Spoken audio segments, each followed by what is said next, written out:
और इधर आज बीजेपी का 43वां बर्थडे था। अगले साल जब बीजेपी अपना 44वां स्थापना दिवस मना रही होगी, देश में आम चुनाव चल रहे होंगे, जिसमें मोदी ने बीजेपी के लिए 400 सीट का लक्ष्य तय किया हुआ है। इससे पहले हिंदुस्तान के चुनावी इतिहास में सिर्फ एक बार कोई पार्टी 400 के पार गई है। वो साल था 1984, जब कांग्रेस ने 400 से ज्यादा सीटें जीती थी, और वही साल था जब बीजेपी ने सिर्फ 2 सीट जीती थी। यानी जब बीजेपी का लो था तब कांग्रेस अपने पीक पर थी, और अब बीजेपी का गोल्डन पीरियड चल रहा है तो कांग्रेस अपने लो पर है। पर बीजेपी मानती है कि उसका पीक आना अभी बाकी है, और वो पीक होगा 2024 में लोकसभा की 400 से ज्यादा सीटें जीतना। पूरी रिपोर्ट देखिए।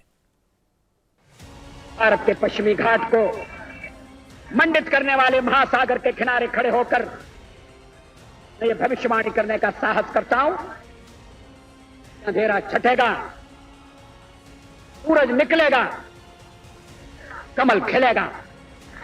बहुत बहुत धन्यवाद। अटल बिहारी वाजपेयी की इस भविष्यवाणी को आज 43 साल हो गए। तारीख थी 6 अप्रैल और साल था 1980। जगह थी मुंबई। अवसर था बीजेपी की स्थापना का। आज सिर्फ 43 वर्षों में बीजेपी पूरी दुनिया की सबसे बड़ी राजनीतिक पार्टी बन गई है। देश में 2 बार से बीजेपी की पूर्ण बहुमत की सरकार है। लोकसभा में बीजेपी के पास 302 सांसद हैं। राज्यसभा में बीजेपी के 93 सांसद हैं। पूरे देश भर में बीजेपी के 1420 विधायक हैं।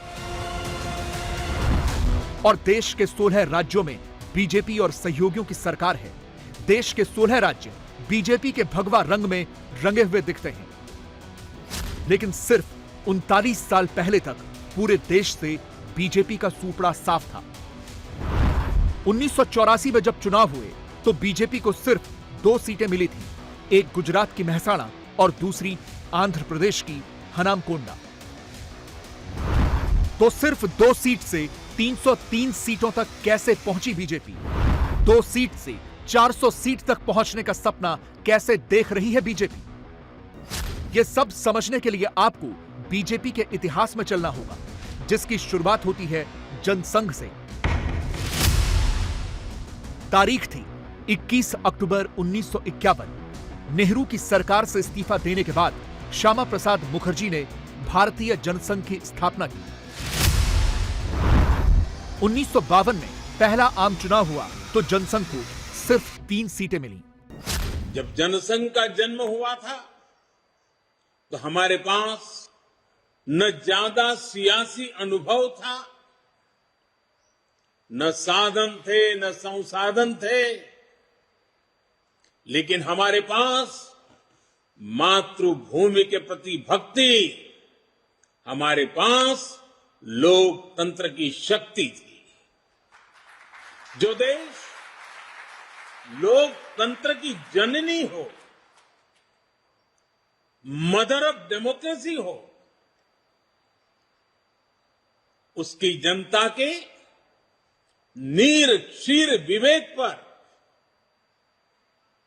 प्रारंभ से हमारी आस्था रही है, और दिनों दिन वो आस्था और मजबूत होती जा रही है। इसलिए जनभावना, जन आकांक्षाओं को ही हमने भाजपा की चेतना शक्ति बनाया है। हमने राष्ट्र प्रथम, नेशन फर्स्ट के मंत्र को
आ गया 6 अप्रैल का, जब समंदर के किनारे ही 1930 में गांधी जी ने दांडी यात्रा के बाद नमक बनाकर काला कानून तोड़ा था। उसी दिन मुंबई में नई पार्टी की स्थापना की गई। पार्टी का नाम रखा गया भारतीय जनता पार्टी और अध्यक्ष बने अटल बिहारी वाजपेयी। बीजेपी कांग्रेस को टक्कर देने की पूरी तैयारी कर रही थी, लेकिन तभी 1984 में प्रधानमंत्री इंदिरा गांधी की हत्या हो गई। इसके बाद हुए चुनाव में कांग्रेस सहानुभूति की लहर पर सवार होकर उतरी थी और इसका सबसे बड़ा शिकार बीजेपी को होना पड़ा। कांग्रेस को पूरे देश में 404 सीटें मिली थी और बीजेपी को सिर्फ 2 सीटें। इस हार का दर्द बीजेपी के लिए बहुत मुश्किल भरा था। सभी दिग्गज हार गए थे, यहां तक कि अटल बिहारी वाजपेयी भी चुनाव हार गए। ऐसे में बीजेपी ने अपने रुख में बड़ा परिवर्तन किया। बीजेपी ने लाल कृष्ण आडवाणी को अध्यक्ष बनाया। अगले 3 साल आडवाणी ने बीजेपी को एक आंदोलनकारी पार्टी में तब्दील कर दिया। नतीजा यह रहा कि 1989 में बीजेपी की 85 सीटें आईं, यानी पिछली बार से 83 सीटें ज्यादा। विश्व हिंदू परिषद के आंदोलन के बाद आडवाणी की अगुवाई में बीजेपी ने भी राम मंदिर को अपने एजेंडे में शामिल कर लिया। आडवाणी समझ चुके थे कि देश में अब कांग्रेस अजेय और अपराजेय नहीं रही। इसीलिए आडवाणी ने अयोध्या में राम मंदिर के लिए देश भर में रथ यात्रा का ऐलान कर दिया। बीजेपी को तुरंत इसका सियासी फायदा भी मिला। 1991 में यूपी में बीजेपी की पूर्ण बहुमत की सरकार बनी और लोकसभा चुनावों में भी पार्टी को 120 सीटें मिली। इसके बाद 1992 को अयोध्या में विवादित ढांचा ढाया गया, जिसका सीधा फायदा बीजेपी को मिलता ही रहा। 1996 में जब लोकसभा चुनाव हुए तो बीजेपी 161 सीटें लेकर सबसे बड़ी पार्टी बनी।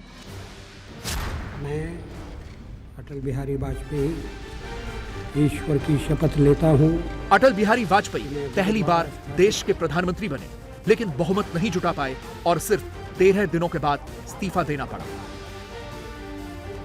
बीजेपी को समझ आ गया था कि ज्यादा दिन तक अछूत बने रहना अच्छी बात नहीं है।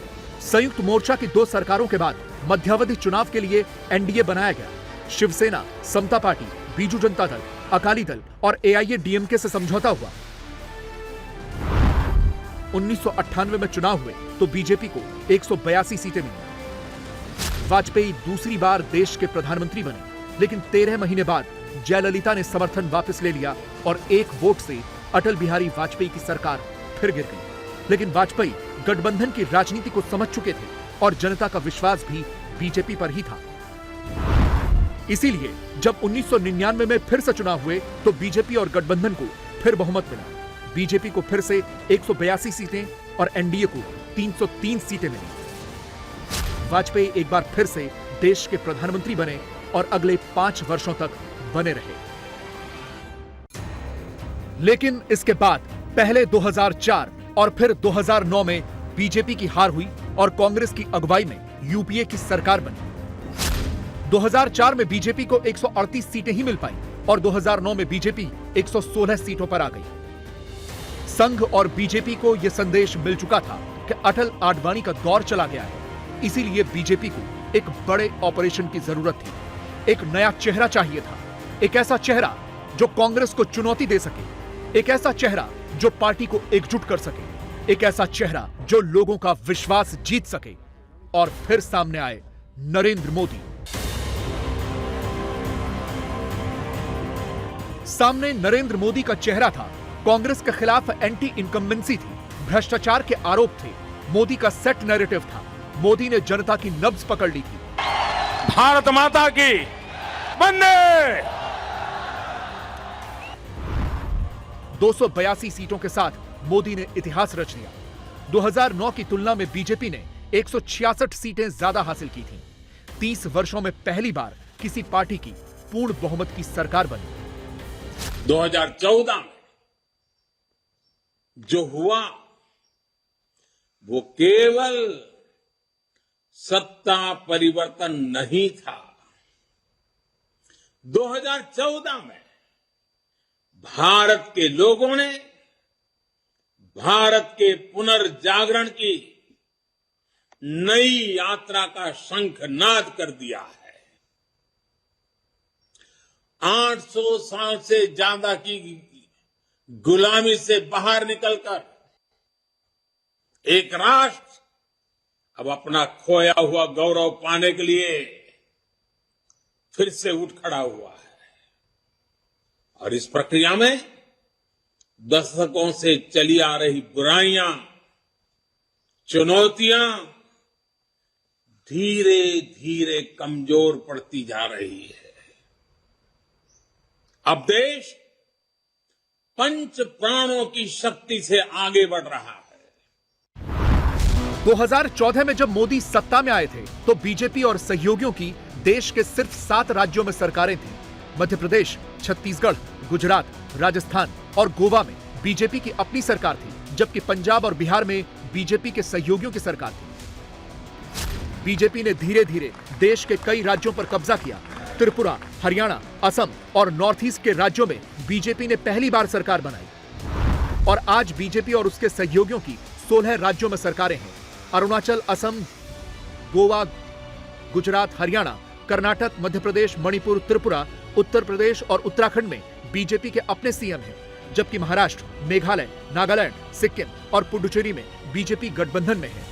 बीजेपी के इतिहास में मोदी के साथ अमित शाह का नाम भी बहुत बड़े अक्षरों में दर्ज है, क्योंकि जब वो बीजेपी के अध्यक्ष थे तो बीजेपी दुनिया की सबसे बड़ी पार्टी भी बनी, 21 राज्यों में सत्ता तक भी पहुंची। बीजेपी पीछे मुड़कर देख ही नहीं रही है। मोदी ने बीजेपी को चुनाव जीतने की मशीन बना दिया है। 2014 के बाद मोदी 2019 का भी चुनाव अपने दम पर अकेले ही जीत गए।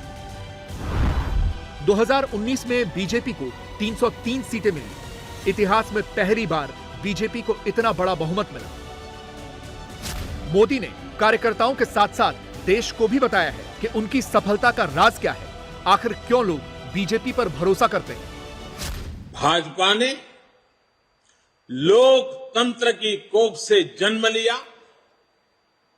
भाजपा लोकतंत्र के अमृत से पोषित है और भाजपा देश के लोकतंत्र को, देश के संविधान को मजबूत करते हुए समर्पण भाव से दिन रात देश के लिए काम कर रही है। साथियों, हमारा समर्पण है मां भारती को, हमारा समर्पण है देश के कोटि कोटि जनों को, हमारा समर्पण है देश के संविधान को। साथियों, आज भाजपा विकास का पर्याय है, विश्वास का पर्याय है, नए विचार का पर्याय है और देश की विजय यात्रा का भी एक मुख्य सेवक बनकर के अपनी भूमिका निभाता रहा। मोदी की अगुवाई में बीजेपी एक एक करके अपने एजेंडे पूरे कर रही है, चाहे कश्मीर से अनुच्छेद 370 हटाना हो या फिर अब अयोध्या में भव्य राम मंदिर का निर्माण, जो 2024 से पहले तैयार हो जाएगा।